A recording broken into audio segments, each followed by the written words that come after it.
आज आमच्या मम्मीचा आहे वाढदिवस. ठीक आहे बघ. आणि भैरवाच्या यात्रेला जाऊन आले त्याच्यामुळे सगळीकडे गुलाल उधळलेला आहे. आणि तिला आवडते ही ते आळूची वडी. पण आळूला काही खूप मोठी अशी पानं नाही आहेत, छोटी छोटीच पानं आहेत. तिथे थोडीशी काढली आणि अजून थोडीशी तिकडे लावलेली आहे आम्ही. हे बघा इथे आहे थोडी अजून. आता मम्मी थोडी इथे काढणार आहे. हे बघा ह्या आमच्या सत्कार मूर्तींची. इथे थोडी थोडी मोठी आहे, तिथे जरा छोटी छोटीच होती बघा.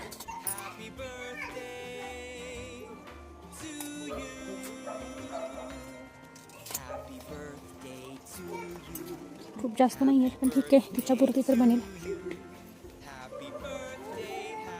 तर चला पानं भेटली त्यांना छान असं वॉश करून घेऊया. कोथिंबीर आहे का? हां घे जरा कोथिंबीर पण. ही आमच्या मम्मीची चवळी बघा, तिला शेंगा येतील थोड्या दिवसांनी.